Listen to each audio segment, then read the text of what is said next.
දවසක් සියලු දෙනාටම. අද අපි මේ එකතු වන්නේ අපේ eShop application එකේ 7 වෙනි වීඩියෝ එකත් එක්ක. අද අපි කතා කරන්නේ eShop එකේ home page එකේ carousel එක ගැන. මොකක්ද මේ carousel එක කියන්නේ? carousel එක කියන්නේ මෙන්න මේ කොටස. අපි ඒක හදාගෙන තියෙනවා.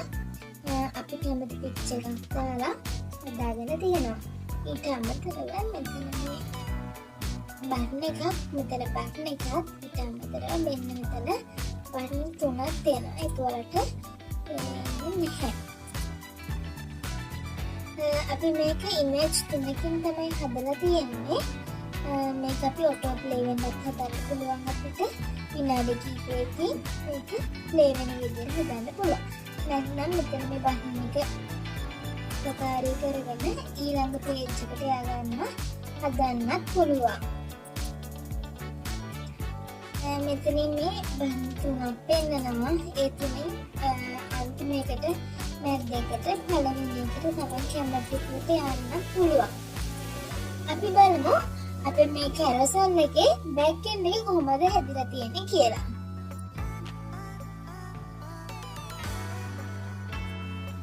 carousel එකට අපේ home page එකේම තමයි ඩිසයින් කරගෙන තියෙන්නේ. carousel කියන වෙනම එකක් හදාගෙන තියෙනවා.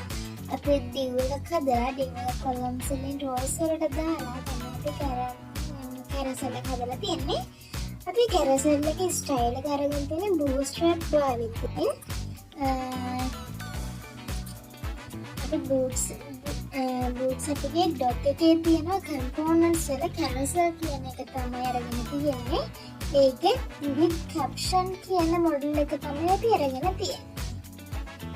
මෙන්න මේ තියෙන model එකේ මෙතන තියෙන code එක අපි copy කරගෙන තමයි මම මෙතනට දාලා තියෙන්නේ. ඊට පස්සේ මට අවශ්‍ය වෙන විදිහට මම ඒක customize කරගෙන තියෙනවා. මෙතන මේ බටන් තුනක් පෙන්වන්නේ අපේ මේ carousel එකේ මෙතන මේ පෙන්නන බටන් තුන, මේ යටම තියෙන බටන් තුන. ඒ තුන පෙන්නන්නේ නැහැ. මෙන්න මෙතන තියෙන බටන් තුන තමයි ඇඩ් කරගෙන තියෙන්නේ. ඒකට අපි ක්ලාස් දීලා තියෙනවා active කියලා. ඊට අමතරව label දීලා තියෙනවා site 1, site 2, site 3 කියලා තමයි label දීලා තියෙන්නේ. ඊට අමතරව අපි එක slide වලට මම වෙනම div ඇතුළත් කරලා මගේ design එක add කරගෙන තියෙනවා. මේ තියෙන මගේ පළවෙනි carousel එකේ පළවෙනි design එක.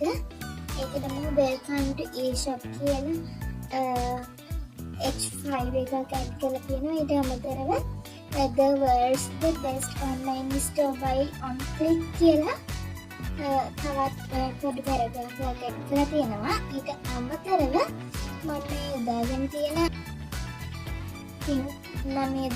පින්තූරය add කරගෙන තියෙන්නේ resource slide image poster image කියන link එකක් තමයි දීලා තියෙන්නේ. ඒ කියන්නේ මගේ මේ files තියෙන එකේ resource file එකේ post image කියන file එකේ මෙන්න මේ තියෙන slide image කියන slide එකේ මේ post image කියන එක තමයි මගේ මම මේ හදාගෙන තියෙන්නේ. මගේ slide image ටික add කරගෙන තියෙන්නේ. මේ තියෙන මගේ දෙවෙනි එක. ඒක මම කිසිම text එකක් add කරලා නැති නිසා text add කරලා නැහැ. ඒකත් මගේ photos එක link කරගෙන තියෙනවා. මේ තියෙන මගේ තුන්වෙනි div එක. ඒකේ මම H5 එකක් add කරලා තියෙනවා. ඊට අමතරව experience the lowest delivery cost with us කියලා paragraph එකක් add කරලා තියෙනවා. ඒකටත් ඒ විදිහටම මගේ picture එක add කරගෙන තියෙනවා. ඊට අමතරව දෙපැත්තෙන් මම ටික් කරන්න තිබ්බ මෙන්න මේ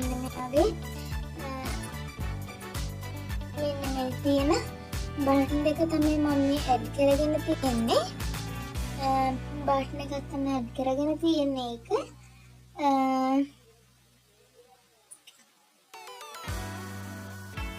මේක ප්‍රිවියව් බටන් එක. මේක එතකොට නෙක්ස්ට් බටන් එක විදිහට තමයි හදලා තියෙන්නේ.